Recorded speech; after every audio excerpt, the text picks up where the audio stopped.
This is a very interesting, very basic but very important topic जो आज के video lecture में हम लोग बड़ी डिटेल के साथ स्टडी करेंगे। हम फिजिकल क्वांटिटीज़ देखेंगे, उसकी कुछ टाइप्स देखेंगे, एंड थर्ड टॉपिक जो सा आपकी टेक्स्ट बुक के अकॉर्डिंग है, बिल्कुल ये 1.1 हम लोगों ने लेक्चर नंबर 1 में डिटेल के साथ स्टडी कर लिया था, इंट्रोडक्शन टू फिजिक्स, और उसमें हम लोगों ने मेजरमेंट्स के बारे में बड़ी डिटेल के साथ पढ़ा था। ठीक है, आज हम लोग देखेंगे 1.2 topic and 1.3 international system of units. ठीक है, अच्छा बच्चे, एक चीज़ आप लोगों ने अपने माइंड में रखनी है हमेशा, ये जो स्टार्टिंग वाले टॉपिक्स हैं ये सारे के सारे आपके बेसिक टॉपिक्स हैं और बहुत ही इंपॉर्टेंट है आपकी बेस बनाने के लिए फिजिक्स की।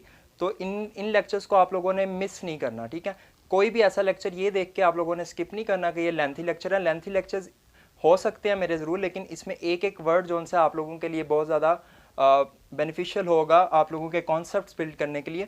छोटे मोटे लेक्चर्स तो सारे टीचर्स ही बनाते हैं, जिसमें छोटा लेक्चर 10-15 मिनट में मैं भी कवर कर सकता हूँ, लेकिन मेरी कोशिश ये है कि आप लोग वो बच्चे, वो स्टूडेंट्स जिन लोगों की बेस नहीं बनी हुई अच्छे तरीके से, 9th क्लास में जिन्होंने जस्ट क्रैमिंग ही की है, उन लोगों को इंटरमीडिएट में आगे कम से कम फिजिक्स समझने का मौका मिले, कुछ सीखने को मिले। ठीक है, सिमिलरली वो बच्चे जिनकी बेस बनी हुई है, उन लोगों को भी इसके अंदर बहुत सारी नई चीज़ें, बहुत सारे नई पॉइंट्स मिलेंगे लेक्चर्स के अंदर। तो लेक्चर को स्किप नहीं करेंगे ये सोच के कि ये सारी पुरानी चीज़ें, बहुत चीज़ें आप लोगों को नई भी मिलेंगी, लेकिन काफ़ी चीज़ें पुरानी भी हैं, क्योंकि बेस वही होती है। तो मैं आपकी बेस भी स्ट्रॉन्ग करूँगा इंशाल्लाह ताला, और दोनों कैटेगरीज के जो उनसे स्टूडेंट्स हैं उनके लिए मेरी वीडियो में हर चीज़ अवेलेबल है।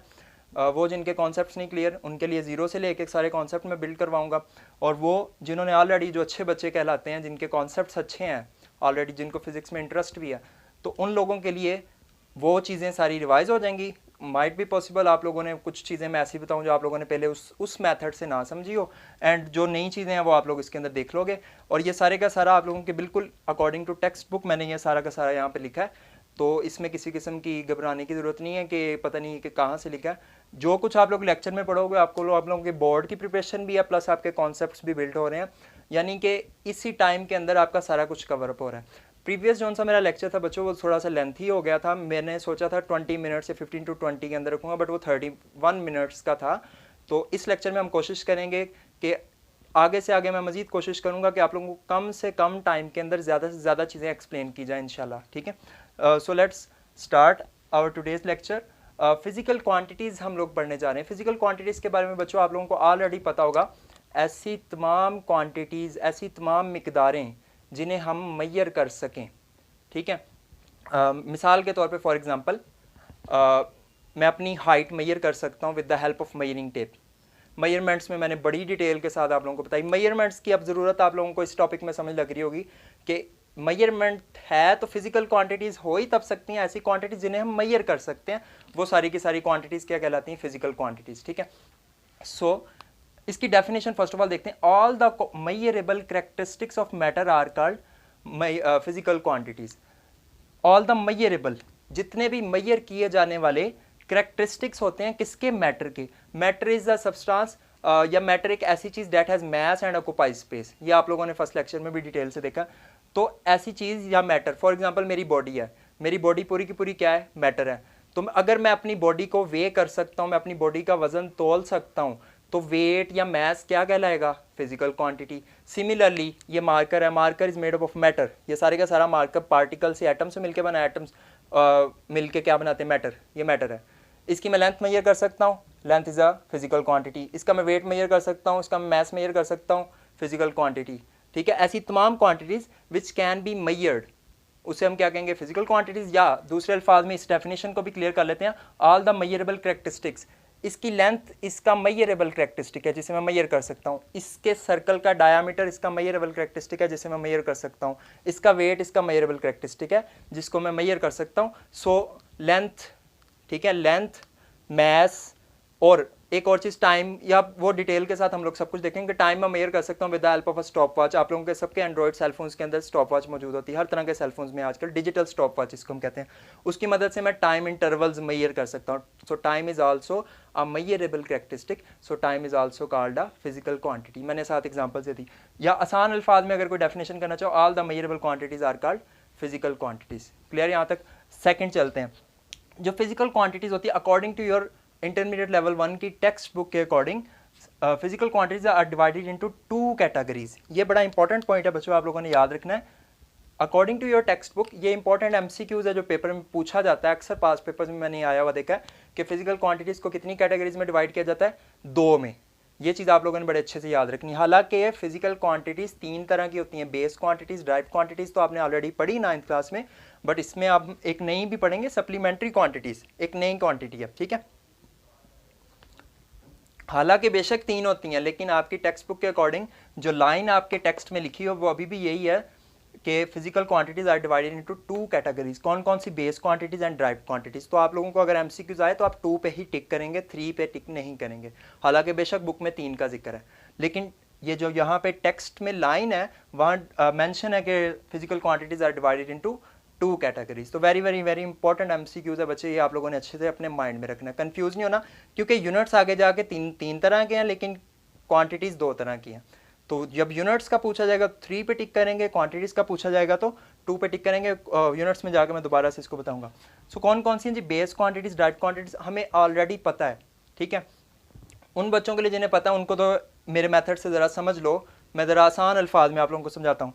डेफिनेशन है बड़ी आसान सी, 9th क्लास में भी आप लोगों ने पढ़ी। The quantities on the basis of which other quantities are expressed. ऐसी क्वांटिटीज जिसकी बेसिस पे, जिसको बुनियाद बना के मैं दूसरी क्वांटिटीज को एक्सप्रेस करता हूं, उन बुनियादी क्वांटिटीज को क्या कहेंगे? Base quantities. Base quantities total होती हैं बच्चे 7, आप लोगों ने ऑलरेडी पढ़ा। कौन कौन सी? Length L, mass small m, यहां से देख लें, length, mass, time, temperature, electric current, intensity of light, amount of substance. ये पूरे का पूरा टेबल आप लोगों ने याद करना है। बेस क्वांटिटीज का आगे जाके हम डिस्कस करते हैं अभी। अच्छा, उसके बाद बच्चे आती है ड्राइव क्वांटिटीज। ड्राइव क्वांटिटीज की डेफिनेशन क्या होती है? The quantities that are expressed in terms of base quantities are called derived quantities. इसका मैं मतलब समझाता हूँ। ऐसी क्वांटिटीज जो एक्सप्रेस की जाती हैं किसकी टर्म्स में? बेस क्वांटिटीज की टर्म्स में, उन्हें हम कहते हैं ड्राइव क्वांटिटीज। इसको मैं आप लोगों को एक एग्जांपल की मदद से समझाता हूँ। इधर देखो, हमें पता है F इक्वल्स टू ma होता है। ये फॉर्मूला बच्चे सब लोगों को पता है, Newton second law of motion, ठीक है। According to Newton second law of motion F equals to ma। मुझे बताएं फोर्स का यूनिट होता है बच्चे न्यूटन, ये भी सबको पता है, ठीक है। मास का यूनिट क्या होता है बच्चे? मास का यूनिट होता है किलोग्राम। एक्सेलरेशन का यूनिट होता है मीटर पर second square, okay. So acceleration का यूनिट मीटर पर सेकेंड स्क्वायर। तो यहाँ पे अगर हम थोड़ा सा गौर करें, किलोग्राम मीटर पर सेकंड स्क्वायर किसके इक्वल बन रहा है? न्यूटन के। अगर मैं यहाँ पे थोड़ा सा गौर करूँ, ये जो किलोग्राम है ये किसका यूनिट है? मास का। ये जो मीटर है किसका यूनिट है? लेंथ का, ठीक है, ये पूरा लिख लो। ये जो सेकंड किसका यूनिट है? टाइम का बच्चे। यानी लेंथ, मास और टाइम क्या थे? Length, mass and time are base quantities, और ये तीनों की तीनों क्वांटिटीज मिलके एक क्वांटिटी बना रही है जिसे हमने नाम दिया न्यूटन, यानी यूनिट। और वो किस क्वांटिटी का यूनिट है? फोर्स का। So force is a derived quantity. आप लोग इसको इस तरह से समझ लो, ऐसी तमाम क्वांटिटीज या 7 क्वांटिटीज है टोटल बेस क्वांटिटीज। ये 7 की 7 क्वांटिटीज जिनकी मदद से हम दूसरी क्वांटिटीज को, इनको मिला जुला के 2 या 3 को यूज करके हम दूसरी क्वांटिटीज को बनाते हैं। उन 7 क्वांटिटीज को हम लोग क्या कहेंगे? Base quantities. और जो उनको मिला के बनने वाली क्वांटिटीज हैं, उन बनने वाली क्वांटिटीज को हम क्या कहेंगे? Derived quantities. जैसे कि मैंने देखा लेंथ, मास और टाइम के यूनिट्स की मदद से किसका यूनिट बना? फोर्स का यूनिट बना। यानी कि मास और एक्सेलरेशन, लेंथ, मास, टाइम की मदद से फोर्स बनी, तो फोर्स क्या कहलाएगी? Derived quantity. और लेंथ, मास, टाइम क्या कहलाएंगे? Base quantities. होप सो आप लोगों को क्लियर हो गया होगा ये। चलें नेक्स्ट चलते हैं। एक और चीज़, ड्राइव क्वांटिटीज़ न्यूमरस होती हैं, क्योंकि देखें 7 बेस क्वांटिटीज़ हैं, इनको मिला जुला के हम जितनी मर्जी तरह की क्वांटिटीज़ ड्राइव कर सकते हैं, जिसमें कुछ एग्जांपल्स मैं आप लोगों को बताता हूँ। फोर्स, वर्क, पावर और भी बहुत सारी, बाकायदा इसका पूरा टेबल है। इंशाल्लाह हम लेक्चर नंबर 2 पार्ट 2 के अंदर ड्राइव क्वांटिटीज़ को बहुत डिटेल के साथ स्टडी करेंगे, ठीक है। मैं आप लोगों को उसके फार्मूलाज एंड सो ऑन बताऊंगा कि किस तरह से यूनिट ड्राइव हुए, और वो very very very important lecture है। तो आप मुझसे, वो बच्चे जो अपने कॉन्सेप्ट्स अच्छे से बिल्ड करना चाहते हैं, वो लेक्चर हरगिज़ मिस नहीं करें, ओके।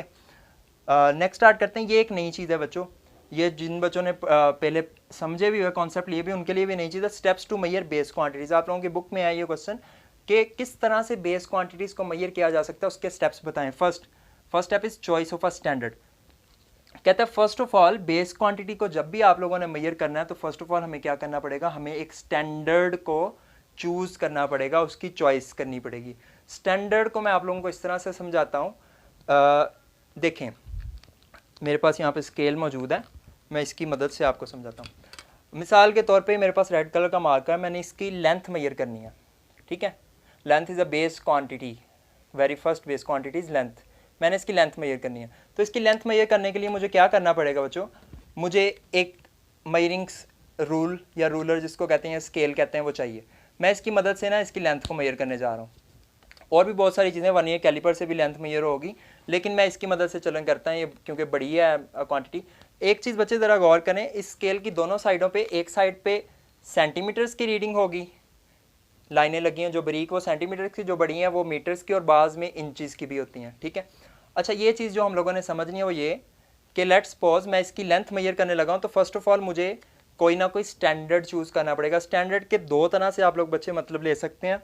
फर्स्ट कि ये मार्कर को मैं ज़ीरो से, ये इसका इधर वाला जो सा एंड है, इसको मैं ज़ीरो से रख के मेजर करना शुरू करूँ, या मैं इसको 1 से रख के मेजर करना शुरू करूँ। होप सो आपको कैमरे में क्लियर हो रहा होगा, 0 पे रखूँ या 1 पे रखूँ, या मैं अपना बेस पॉइंट किसको मानूँ, 0 को मानूँ या 1 को मानूँ, अपना मैं स्टैंडर्ड किसको मानूँ, 0 को या 1 को मानूँ। अगर मैं 0 पे रख के मेजर करूँ तब भी मेरा आंसर आ रहा है 5.5 राउंड अबाउट्स, ठीक है। अगर मैं 1 पे रख के करूँ तब मेरा आंसर 6.5 पे जा रहा है, बट एक्चुअली मेरी लेंथ 5.5 ही बनेगी अगर मैं अंदर वाले सारे के सारे पॉइंट्स को गिनूँ, ठीक है।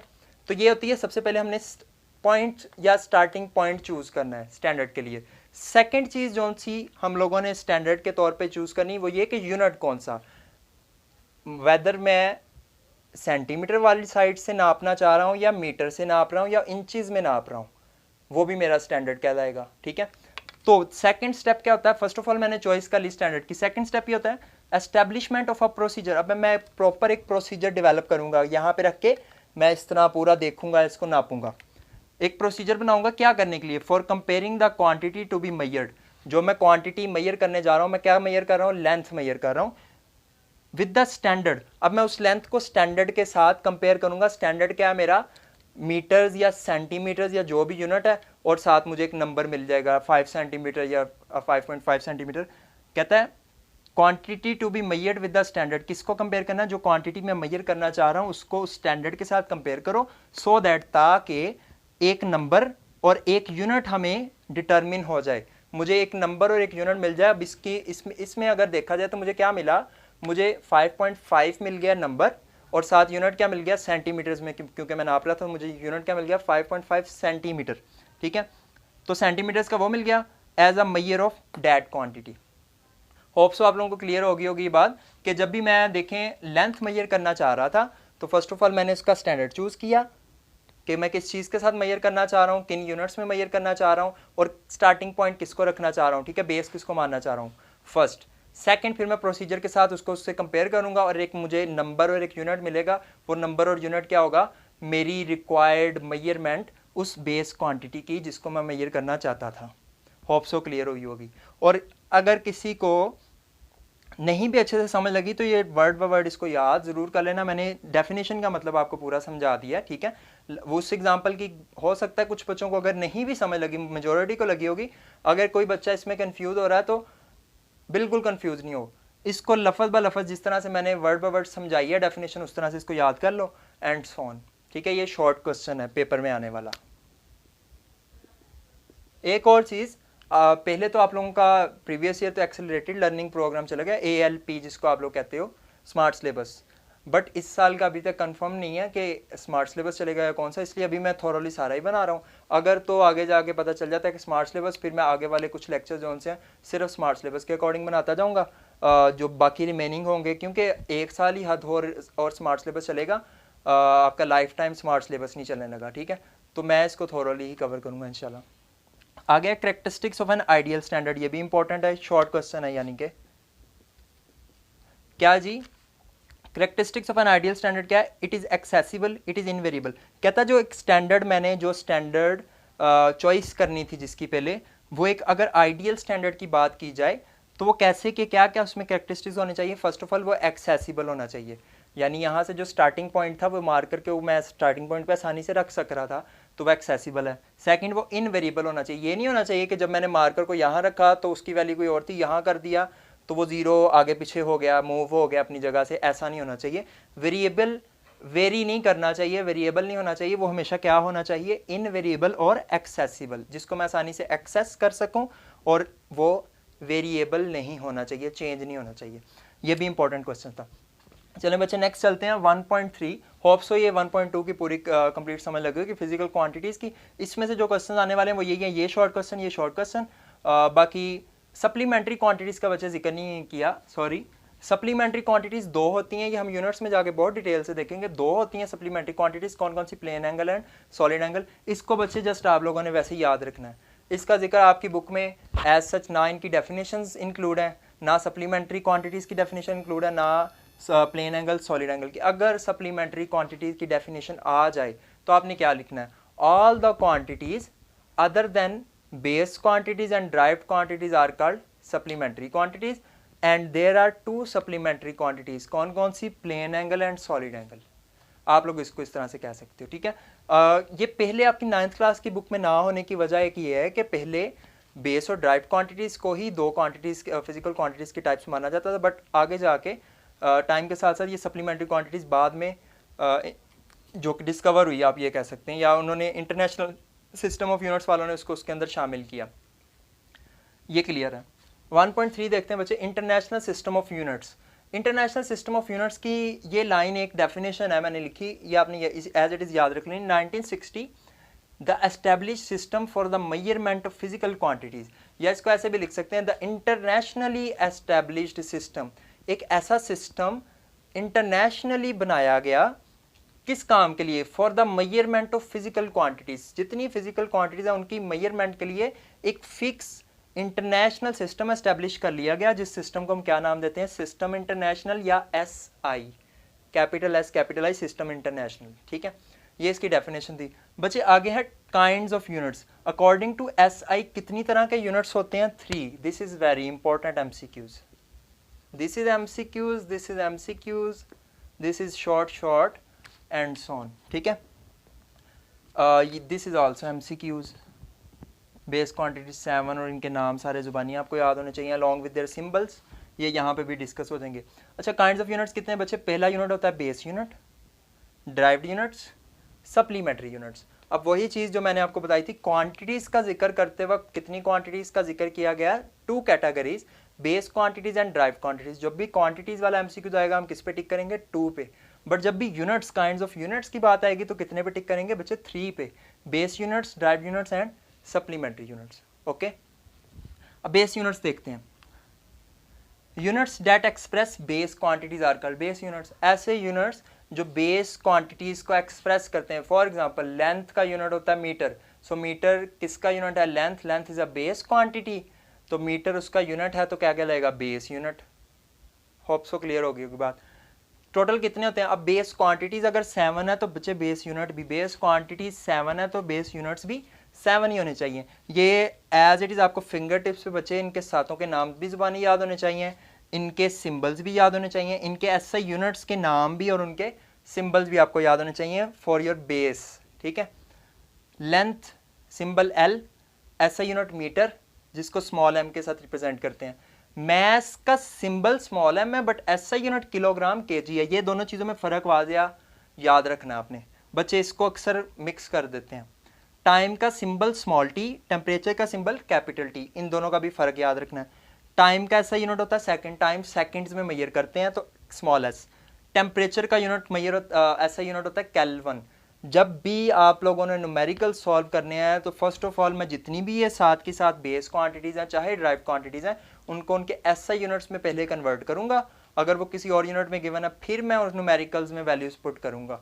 मिसाल के तौर पे आपको किसी जगह पे लेंथ गिवन है सेंटीमीटर में, तो फर्स्ट मुझे लेंथ को सेंटीमीटर से मीटर में कन्वर्ट करना पड़ेगा। ये कन्वर्जन भी सारी मैं डिटेल के साथ समझाऊंगा एक लेक्चर में, तो पहले मुझे कन्वर्ट करना पड़ेगा, then I will be able कि मैं न्यूमेरिकल को प्रॉपरली सॉल्व करके correct answer along with unit निकाल सकूं, okay. Electric current capital I, 10th class में आप पढ़ के आए, ऐसा unit ampere capital A। Intensity of light का सिंबल कैपिटल L, ऐसा यूनिट कैंडेला CD के साथ इसको रिप्रेजेंट करते हैं। ये बिल्कुल याद रखना, केल्विन का K बड़ा, किलोग्राम का K छोटा। अमाउंट ऑफ सब्सटेंस का सिंबल होता है बच्चे कैपिटल N। मोल इसका ऐसा यूनिट है जिसको हम MOL, सिर्फ MOL मोल लिखते हैं। Hope so clear, base units यही थे। उसके बाद है drive units, units that express derived quantities, या इसको आप ऐसे कह सकते हो, ऐसे यूनिट्स जो बेस क्वांटिटीज या सप्लीमेंट्री क्वांटिटीज, क्योंकि हमें पता है टोटल बेस क्वांटिटीज कितनी है 7, सप्लीमेंट्री क्वांटिटीज कितनी है 2, plane angle and solid angle. तो इन 7 और 2 9 के अलावा जितने भी यूनिट्स होंगे वो सारे के सारे ड्राइव यूनिट्स कहलाएंगे। All the units other than supplementary units and base units are called derived units, या दूसरा आसान अल्फाज में units that express derived quantities are called derived units. Numerous हैं, बहुत सारे हैं। टेबल नंबर 1.3 बच्चे आपकी टेक्स्ट बुक के अंदर, ये आप लोगों ने याद करना है जुबानी लफ्ज़ ब लफ्ज़, ठीक है। और इसकी डिटेल जो सी हम इंशाल्लाह लेक्चर नंबर 2 के पार्ट 2 में, इससे बिल्कुल नेक्स्ट लेक्चर में मैं उस पर पार्ट 2 लिखूंगा, उसमें हम लोग ये टेबल के एक एक चीज़ को, फोर्स और हर चीज़ को स्टडी करेंगे कि किस तरह से इनका फार्मूले की मदद से इनके यूनिट्स ये वाले आए हैं जो टेबल में उसने लिखे हुए हैं, ठीक है। ये चीज़ें बहुत बेसिक और बड़ी इंपॉर्टेंट है आप लोगों के लिए, आपके बड़ी जगह पे काम आएंगी। ये नेक्स्ट लेक्चर में डिस्कस करनी है, तो नेक्स्ट लेक्चर भी बहुत अच्छे से आप लोगों ने देखना, मिस नहीं करना उसको। नेक्स्ट देखें supplementary units, this is very very very important topic of this whole chapter, जो मैंने आप लोगों को प्रीवियस लेक्चर में भी शायद बताया होगा। अगर इस पूरे के पूरे चैप्टर में से, चैप्टर नंबर 1 में से अगर चैप्टर के अंदर से कोई शॉर्ट क्वेश्चन आ सकता है बच्चे, तो वो ये आता है रेडियन या स्टीरेडियन की डेफिनेशन या इनका डिफरेंस, या सप्लीमेंट्री यूनिट्स को डिफाइन करें, ठीक है। ये पूरे का पूरा very very very important short question है। ये प्रीवियस ईयर बच्चे जो सा आपका ALP हुआ ना, ALP गुजरा है स्मार्ट सिलेबस, उसमें ये वाला टॉपिक इंक्लूड नहीं था, ठीक है। लेकिन अभी इस साल का मैंने दोबारा रिपीट कर रहा हूँ, अभी ALP का कुछ कंफर्म नहीं क्या होता है, ठीक है। अगर ALP ना हुआ तो ये इनमें से इसका पक्के चांसेस हैं बोर्ड के एग्जाम्स में आने के, 95 to 98% चांसेस है ये आ जाता है शॉर्ट क्वेश्चन चैप्टर के अंदर से। अदरवाइज मेजोरिटी ज़्यादा क्वेश्चन जो उनसे एक्सरसाइज के में से आते हैं, चैप्टर के लास्ट में जो एक्सरसाइज होती है। चलें इसको डिस्कस करते हैं जल्दी से, जाकर लेक्चर भी छोटे से छोटा और इसको ख़त्म करें, वाइंड अप करें। 2 होते हैं जी सप्लीमेंट्री यूनिट्स, कैसे, कौन कौन से, रेडियन एंड स्टीरेडियन। रेडियन देखें, क्वांटिटीज़ की तरफ चलते हैं। जो सप्लीमेंट्री क्वांटिटीज़ हैं कौन कौन सी थी, plane angle and solid angle, हमने पढ़ा ना सप्लीमेंट्री क्वांटिटीज़ 2 थी, plane angle and solid angle. अब जो पहली सप्लीमेंट्री क्वांटिटी है प्लेन एंगल, उसका ऐसा यूनिट क्या है, रेडियन, तो वो क्या कहलाएगा, सप्लीमेंट्री यूनिट। दूसरी सप्लीमेंट्री क्वांटिटी सॉलिड एंगल का ऐसा यूनिट है स्टीरेडियन, तो ये भी क्या कहलाएगा, सप्लीमेंट्री यूनिट। यानी जितनी 2 सप्लीमेंट्री क्वांटिटीज हैं उन दोनों के ऐसा यूनिट्स, पहले का प्लेन एंगल का रेडियन होता है और सॉलिड एंगल का स्टीरेडियन, इन दोनों को रेडियन और स्टीरेडियन को हम क्या कहेंगे, सप्लीमेंट्री यूनिट्स। और वेरी वेरी वेरी इंपॉर्टेंट है, ये याद रखना, MCQs में पूछ सकते हैं कि प्लेन एंगल का यूनिट क्या था, रेडियन, सॉलिड एंगल का स्टीरेडियन। प्लेन एंगल सॉलिड एंगल दोनों को हम रिप्रेजेंट किससे करते हैं, थीटा के साथ, क्योंकि दोनों एंगल है तो उसको थीटा के साथ रिप्रेजेंट करेंगे। रेडियन को रिप्रेजेंट करते हैं RAD डॉट, स्टीरेडियन को हम रिप्रेजेंट करते हैं SR डॉट। तो ये भी आप लोगों ने सिंबल्स दोनों के याद रखने हैं, सिंबल्स हैं। रेडियन के शॉर्ट फॉर्म सिंबल क्या है, RAD डॉट, और इसका कैपिटल S और स्मॉल r डॉट, ठीक है। अब इनकी डेफिनेशन देखते हैं, वेरी इंपॉर्टेंट है, पेपर में आती है, अगर आएगी तो ये 3 से 4 पॉइंट्स जो मैंने यहाँ पे मेंशन किए आप लोग लिखेंगे, चाहे डिफरेंस आ जाए चाहे डेफिनेशन आ जाए। 2 नंबर के डेफिनेशन के लिए कम से कम 3-4 पॉइंट्स लिख दो तो आपके 2 नंबर की डेफिनेशन कवर होगी। Radian, what is radian, it is the plane angle, ये क्या है, एक प्लेन एंगल, हमने भी पढ़ा radian is a plane angle, basically plane angle का यूनिट है। So it is a plane angle, असल में क्या है, एंगल है, ये एंगल थीटा, ठीक है। किस चीज़ का angle, it is the plane angle between 2 radii, ये 2 रेडियस के दरमियान बनने वाला एंगल है। मतलब मिसाल के तौर पे 2 रेडियस की लाइनें हो ना, एक रेडियस दूसरा रेडियस, उनके दरमियान जो एंगल बनेगा ये वो एंगल है। मैं यहाँ पे इसकी डायग्राम बनाता हूँ, साथ साथ आप लोगों ने समझनी है। ये बच्चे एक सर्कल बनाया मैंने, 2 डायमेंशन में सर्कल बनाया है।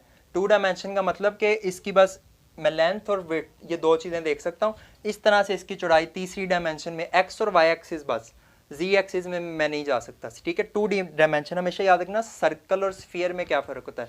सर्कल 2D होता है, जो स्फीयर होता है जस्ट लाइक ए बॉल, ठीक है। कोई सी भी बॉल होती है वो कैसी होती है, 3D, तो ये फ़र्क याद रखना। अच्छा, जो रेडियन है ना, it is the plane angle between 2 radii. अगर इस सर्कल के मैं 2 रेडियस ड्रॉ करूँ, this is the centre of the circle and the boundary is called as the circumference of the circle. Hope so ये बातें आप लोगों को पता होंगी। अब इधर देखें, सेंटर से लेके सर्कमफ्रेंस तक के फासले को क्या कहते हैं? रेडियस, एक रेडियस। सेंटर से लेके सर्कमफ्रेंस तक के फासले को क्या कहते हैं? दूसरा रेडियस। अब इन दोनों को कलेक्टिवली मैं क्या कहूँगा? रेडियाई, ठीक है। It is the plane angle between two radii. कहते हैं इन दोनों के दोनों रेडियस के दरमियान में ये जो एंगल बनेगा ना, ये जो इनके एंगल सबटेंड होगा या बनेगा, उस एंगल को two radii of a circle, एक सर्कल के दो रेडियसेस के दरमियान या रेडियाई जिसको प्लूरल में बोलते हैं, उनके दरमियान जो एंगल बनेगा on the circumference of a circle which cut off an arc on the circumference of a circle. कहता है वो जो एंगल बन रहा है ना, उस एंगल की वजह से, देखें ये जो एंगल बचे सबटेंड हो रहा है, इसकी वजह से यहाँ पे एक आर्क कट हो रही है सर्कमफ्रेंस ऑफ सर्कल पे, इतनी। होप सो अंडरस्टैंड कर रहे होंगे। It is the plane angle between two radii of a circle. First part समझ लगा कि ये क्या है? प्लेन एंगल असल में एक एंगल है, दो रेडियाई, एक सर्कल के दो रेडियाई के दरमियान में, दो रेडियाई के दरमियान में बनने वाला एक एंगल है, which cut off an arc, जो क्या करेगा? जिस एंगल के बनने की वजह से एक आर्क, सर्कमफ्रेंस का थोड़ा सा पार्ट जिसको एक आर्क कहते हैं, which cut off an arc on the circumference of a circle, जो क्या करेगी? सर्कल की जो बाउंड्री सर्कमफ्रेंस है उसके ऊपर एक आर्क बनाएगी। हुज लेंथ, जिस आर्क की लेंथ, ये जो ब्लू लाइन पे मैंने जितनी आर्क लगाई है ना बाहर वाली साइड पे, ये arc, whose length is equal to the radius, जिसकी लेंथ किसके इक्वल होनी चाहिए? लेंथ इक्वल होनी चाहिए आर के, रेडियस ऑफ द सर्कल के ही इक्वल होनी चाहिए। इस डायग्राम को आपकी बुक में उसने ऐसे बनाया, आर आर एट बाहर भी क्या लिखा है? आर। उसका मतलब यह है कि जो बाहर वाली इतनी कर्व है ना, जो आर्क है, वो भी रेडियस की लेंथ जितनी है, ये रेडियस भी उतना है, ये रेडियस भी उतना है। बिल्कुल जैसे एक केक में से आप एक पीस काटते हो, इस तरह से काटो कि ये वाली इस जिधर से यहाँ से काटा ये लेंथ और बाहर वाली ये जो कर्व आर्क है उसकी लेंथ, तीनों लेंथ्स क्या हो? बराबर हो। तो जो सा ये सेंटर में एंगल सबटेंड होगा, डेट विल बी 1 रेडियन। तब हम उस एंगल को क्या कहेंगे बच्चे? 1 रेडियन। होप सो ये अच्छे से क्लियर हुई होगी। ये होगी डेफिनेशन। सेकंड पॉइंट में इसका formula, angle in radian find करने का फॉर्मूला क्या होता है? Theta equals to L over R. ठीक है, ये आप लोगों ने मैथ्स में भी पढ़ा है 10th क्लास की मैथमेटिक्स में। Theta equals to L over R, ये फॉर्मूला याद रखना है। फिर डायग्राम इसकी ये बच्चे मैंने ड्रॉ कर दी यहाँ पे, बिल्कुल इसी तरह डायग्राम ड्रॉ होगी। सर्कल, उसके सेंटर में बिल्कुल जैसे केक को कट करते हैं, बराबर लाइन है और बाहर वाली लाइन आर आर आर, और ये सेंटर में ये जो एंगल सबटेंड होगा उसको हमने क्या लिख देना? 1 रेडियन। ओके, और 1 पॉइंट में डेफिनेशन, सेकंड पॉइंट में उसका फॉर्मूला, थर्ड पॉइंट में उसकी डायग्राम, और एक फोर्थ पॉइंट भी बच्चे हम लोग बना सकते हैं। कौन सा? कि रेडियन कैसे का होता है? 2 डायमेंशनल एंगल होता है। कैसे का? 2D angle, 2 dimensional. स्टीरेडियन को डिस्कस करते हैं। फर्स्ट जो सा स्टीरेडियन की डेफिनेशन देखते हैं। It is the solid angle. वो क्या था? Plane angle. ये क्या है? सॉलिड एंगल, यानी कि है ये भी angle he. It is the solid angle subtended. Subtended का मतलब बनना, किसी जगह पे बन रहा हो जो। Subtended at the centre of the sphere. वो कहाँ पे बन रहा था? सेंटर ऑफ द सर्कल पे, सर्कल के सेंटर पे बन रहा था। ये कहाँ बनेगा? Centre of the sphere. अब मैंने ये जो एक डायग्राम बनानी है बच्चे, इसको आप लोगों ने कंसीडर करना है, ये एक स्फीयर है, जस्ट लाइक ए बॉल। ये मैंने क्या बनाई बच्चे? एक स्फीयर बनाया जो बिल्कुल बॉल की तरह, जो सारी साइडों से जिसको मैं देख सकता हूँ। ठीक है, ये बॉल बना दी, स्फीयर। कहता है इस स्फीयर के बिल्कुल सेंटर पे एक एंगल बनेगा। कैसे बनेगा? It is the solid angle subtended at the centre of the sphere by an area. एक एरिया की वजह से इसके सेंटर पे एंगल बनेगा। वो एरिया बच्चे मैं यहाँ पे ड्रॉ करने लगा हूँ। ये मैंने एरिया ड्रॉ कर दिया, कोई सा भी इस तरह करके मैंने एक एरिया ड्रॉ कर दिया, सर्कुलर एरिया। ये एरिया बिल्कुल बच्चे इसी तरह से कि आप एक बॉल लो, बॉल के ऊपर एक एरिया इस तरह ड्रॉ कर दो। ठीक है, कोई सा भी सर्कल ड्रॉ कर दो, बॉल लेके बॉल के ऊपर इस तरह करके सर्कल ड्रॉ कर दो। ठीक है, ये मैंने एक स्फीयर ली, बॉल ली, स्फेरिकल शेप, उसके ऊपर एक सर्कल ड्रॉ कर दिया। कहता वो जो सर्कल है ना, उसका अगर मैंने एरिया निकालें तो वो उसको हम रिप्रेजेंट करेंगे, उस एरिया को कैपिटल ए के साथ। ठीक है, उस सर्कल की अगर इस सर्कमफ्रेंस को और इस सर्कमफ्रेंस को मैं इस सेंटर के साथ मिला दूं बच्चे, तो अब देखें, इसको थोड़ा सा ना मैं बड़ा कहीं पे बना के दिखाता हूँ, आपको ज़्यादा अंडरस्टैंडिंग होगी फिर इसकी। ये देखें ज़रा, ये स्फीयर आ गया, ये आ गया बच्चे सेंटर, ये आ गया एरिया, ठीक है, सर्कल। उस सर्कल को इसको और इसको इससे मिलाओ। अब ये यहाँ पे इस स्फीयर के सेंटर पे यहाँ पे ये जो एंगल सबटेंड हो रहा है ना, इस तरह से दो लाइनों के दरमियान एक एंगल बन रहा है, उस एंगल को मैं 1 स्टीरेडियन SR कहूँगा। कब कहूँगा? उसकी कंडीशंस हैं बच्चे, वो कंडीशन समझनी है अब हम लोगों ने। It is the solid angle subtended at the centre of the sphere. कहते हैं स्फीयर के बिल्कुल सेंटर पे जो एंगल बनता है वो वाला सॉलिड एंगल। कब? बाय एन एरिया, एक एरिया की वजह से। दिस इज द एरिया बच्चे, ये जो सा मैंने यहाँ सर्कल ड्रॉ किया उसका एरिया, उसकी वजह से। ऑफ इट सरफेस, उसके सरफेस पे अगर मैं एक एरिया ड्रॉ कर दूँ उसकी वजह से, जिसका एरिया किसके इक्वल होना चाहिए? Equals to the square of the radius of the sphere.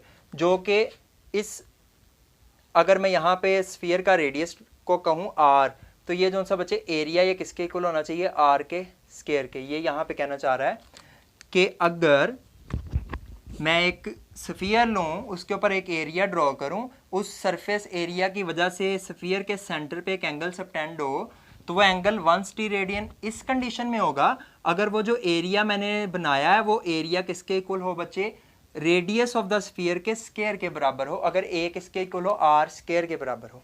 ये होप्सो डायग्राम आप लोगों को अच्छे से समझ लोगी। डायग्राम इसी तरीके से आप लोगों ने बनानी है कि इस तरह से एक सर्कल ड्रॉ करना है, इसको इससे मिला देना है और यहाँ पे लिख देना है ये क्या है? R, ये क्या है? R, और ये अंदर क्या लिखना है? R का स्क्वायर। तो ये जो एंगल बनेगा ये एंगल क्या होगा? 1 स्टीरेडियन SR। होप सो क्लियर होगी सारी बातें। सो इसका फॉर्मूला क्या है? थीटा। एंगल इन स्टीरेडियन फाइंड करने का फॉर्मूला है A/R स्क्वायर। ऊपर क्या था? L/R, ये क्या है? A/R square. होप सो हर चीज़ आप लोगों को बड़े अच्छे से क्लियर हुई होगी। इसका एक स्क्रीनशॉट लेना चाहें तो ले लें। सो इससे नेक्स्ट लेक्चर में, लेक्चर नंबर 2 पार्ट 2 के अंदर हम लोग थोड़े से MCQs डिस्कस करेंगे रेडियन स्टीरेडियन से रेलिवेंट, ठीक है, और जो कि इंपॉर्टेंट MCQs माने जाते हैं जो पास पेपर्स में आए हुए हैं। और हम लोग ड्राइव्ड यूनिट्स वाला टेबल डिटेल के साथ स्टडी करेंगे। और ये 1.3 इंटरनेशनल सिस्टम ऑफ यूनिट्स के कुछ आगे टॉपिक्स अभी हमारे आते हैं, प्रीफिक्सेस और सिग्निफिकेंट फिगर्स और साइन कन्वेंशंस। कुछ ये चीज़ें हम लोग इंशाल्लाह ताला नेक्स्ट लेक्चर के अंदर पार्ट 2 के अंदर हम डिटेल के साथ स्टडी करेंगे। सो होप सो आप लोगों को हर चीज़ की समझ लगी होगी। जहाँ से समझ ना लगे तो आप कमेंट्स में पूछ सकते हैं। Thank you so much. मुझे अपनी दुआ में याद रखें। इंशाल्लाह नेक्स्ट लेक्चर में मुलाकात होती है। Thank you so much. अल्लाह हाफिज़।